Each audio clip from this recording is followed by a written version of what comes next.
বলি শোনো, আমি এই সোজা রাস্তা ধরে আমাকে ঠিক চিনতে পেরেছি, চেয়ারে বসে আছি,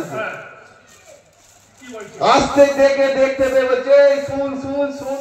আমি গেল, ঠাকুমা ভালো আছো তো? বলছে হারা এলাও তো।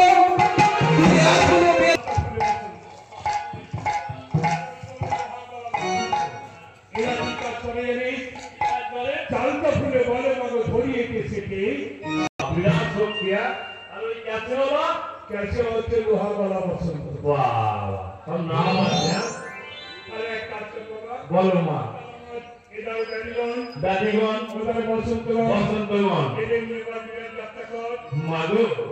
এইখানে দাঁড়িয়ে বলে হবে না মা, হবে না, হবে না।